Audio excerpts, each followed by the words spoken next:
that time of the year again. Can you believe this will be the third time we've been together for the holiday? Well, kinda. Let's have a look back at the Valentine's days we've already had.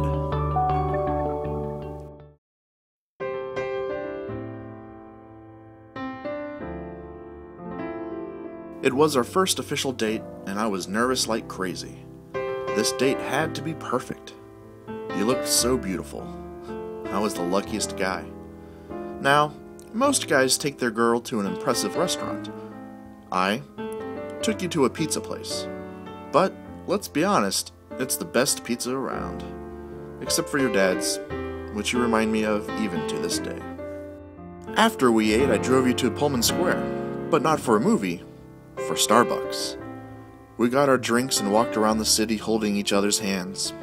This is one of my favorite memories of us. After that, we went out to the lake for our own personal movie theater. I borrowed Splingham's laptop so we could watch the movie Wrist Cutters. Not only did I have the movie, but I also had drinks, Sour Patch Kids, and Swedish Fish. We watched the movie, and it was all good, until the laptop ran out of battery.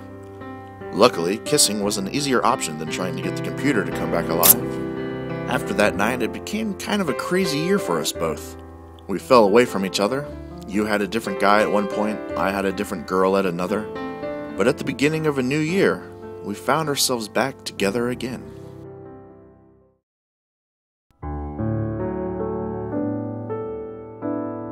This time, Valentine's Day was different for us.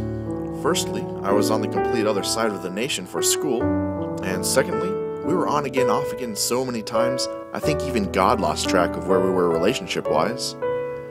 But I still couldn't get through the day without wishing you a happy Valentine's. For you, the day consisted of crazy times at Cheddar's with the girls. For me, the day consisted of eating Subway alone and working on my class project, a video that happened to be about us, by the way.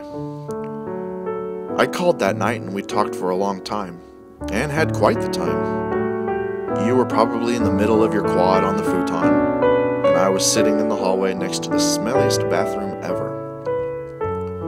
We came to the conclusion that even though we were the entire nation apart, we would still be each other's Valentines for the second year in a row, a record for us both.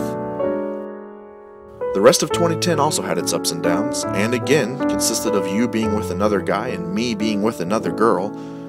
But again, in the end, after we and all of the world thought it was over, at the beginning of a new year, we found ourselves together again. Now, considering I'm making this before the actual day, I don't really know how it went for us, but I do know that I'm incredibly happy to be spending this third Valentine's Day in a row with such a beautiful and incredible girl like you.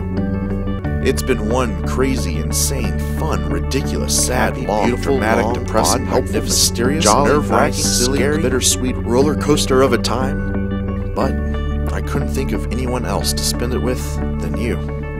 Happy third Valentine's Day, Taylor. I hope we have many more together. At least 80 more. I'll settle for nothing less.